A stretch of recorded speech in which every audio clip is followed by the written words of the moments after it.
Bonjour, je vais vous présenter une option que nous avons rajoutée à Dosimek GX et qui vous permettra de faire un calcul de débit de dose sur une filiation en cours de réalisation. D'accord? À un instant T, si vous préférez.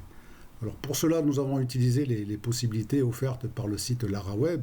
Je vous rappelle, LaraWeb, c'est un site qui est tenu à jour, qui est tenu par le LNHB, le laboratoire primaire du CEA à Saclay. D'accord?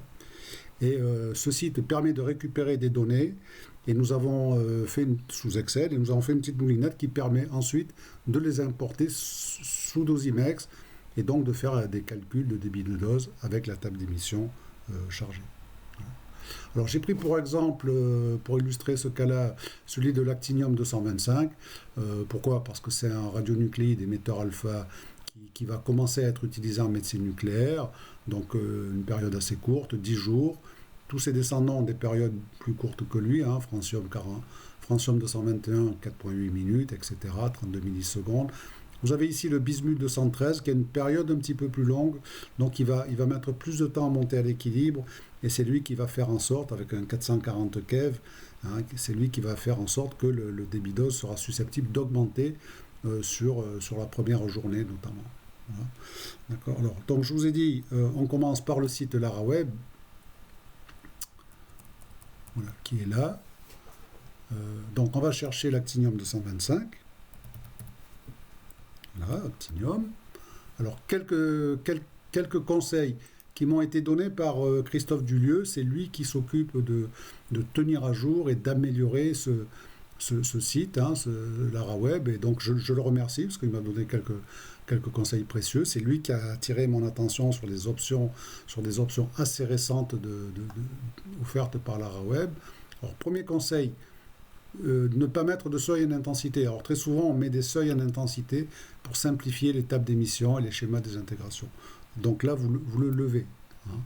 Ensuite, une option qui m'avait échappé, c'est afficher les émissions des fils. Je l'ai vu incidemment. Elle était là depuis 2 ans à peu près, mais je l'ai vu il y a quelques mois, donc c'est vraiment intéressant. Donc vous cliquez sur afficher les émissions des fils. Encore une remarque, au niveau des émissions, il faut décocher l'émission alpha. D'accord? Sinon de toute façon, ça va empêcher les calculs, ça ne marchera pas. Donc on est sur une exposition externe X et gamma avec Dosimek GX, donc on ne laisse que les X et les gamma. Enfin, une dernière remarque sur ces paramètres d'entrée. Si sous Excel vous travaillez en mode virgule, il faut que vous soyez ici en mode français sur LaraWeb. Si vous êtes en mode point, qui est un mode utilisé plutôt par les anglo-saxons, mais parfois on est en mode point sous Excel, on ne s'en rend même pas compte, il faut être en mode anglais. Voilà. Donc ici je suis en mode français, on affiche les données complètes, et donc là vous allez retrouver la table d'émission du père, l'actinium 225, vous voyez c'est une table d'émission assez riche. Ensuite vous allez avoir les tables d'émission des descendants, francium 221, etc.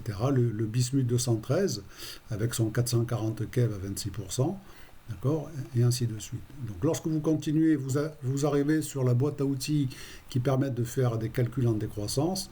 Donc là, l'idée c'est de mettre ici le T1 à 0, commencer à l'instant initial, et de prendre une période. Alors là, on va prendre par exemple, alors si vous mettez 1 heure, 1 minute si vous préférez, le père a très peu d'écrus, et là les fils, à part le premier, ils sont...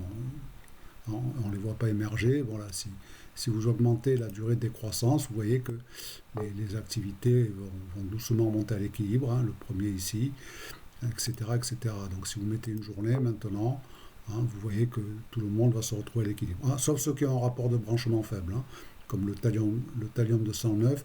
Heureusement pour le thallium 209, parce qu'il a une raie à 1566 keV. Alors heureusement que le rapport d'embranchement est faible, sinon ça aurait été vraiment très très dosant. D'accord? Bon, voilà. Donc une fois que vous avez déterminé votre durée de décroissance, vous avez ici le petit tableau magique qui m'avait complètement échappé. C'est Christophe Dulieu qui a attiré mon attention là-dessus, parce que ces problèmes de décroissance, c'est un projet que j'avais depuis longtemps en tête. Là ici, vous faites copier le tableau en mémoire. Vous avez le sentiment qu'il ne se passe rien, mais en réalité, là vous avez chargé les tables d'émission pondérées par les activités à l'instant choisi. D'accord? chose que l'on n'a pas sur les tables d'émission ici. Là, ce sont les intensités intrinsèques. Voilà. Alors là, vous pouvez aller sur un fichier Excel quelconque, vous faites CTRL-V et vous récupérerez toutes ces tables d'émission. Alors, on a fait une petite moulinette pour pouvoir importer ces données-là sur Dosimex. Donc, vous allez faire CTRL-V, vous copiez ici. Alors, on ne montre pas le résultat final. Et cette petite moulinette, son intérêt, c'est de condenser le spectre en un maximum de 10 groupes. Voilà. Donc là, les quelques 200 raies et plus, vous les avez condensés en 10 groupes. Hein. Vous avez le découpage des groupes en énergie. Donc, on découpe assez fin à faible énergie et avec des groupes de plus en plus larges. Voilà. Donc, une fois que vous avez fait ça, ben, vous enregistrez.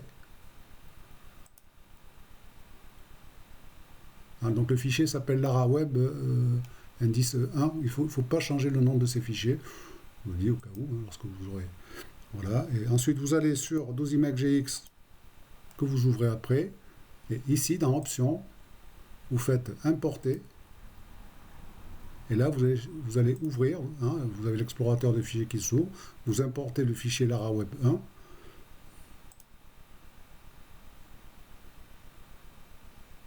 Voilà. Donc, la table d'émission condensée, maintenant, ben, vous allez la retrouver ici. Si vous voulez faire un calcul de débit de dose, hein, on va prendre une source ponctuelle. Vous allez retrouver cette nouvelle table ici en fin de liste. Voilà, ici. Donc là, on n'en a rentré qu'un, donc on retrouve la décroissance sur une journée. On est quasiment à l'équilibre, hein, là maintenant. Peu importe. Vous rentrez l'activité que vous souhaitez. Donc vous avez la table d'émission que vous aviez rentrée, hein, vous la retrouvez ici, avec le 443 keV ici, hein, le bismuth 213. Voilà. Et là, vous pouvez lancer un petit calcul et vous avez un débit dose pour cette filiation à cet instant donné.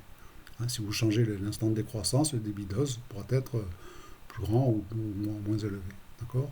Là, on voit ici l'importance de l'arrêt à 440 keV hein, du bismuth 213 puisqu'il fait 53% de la dose.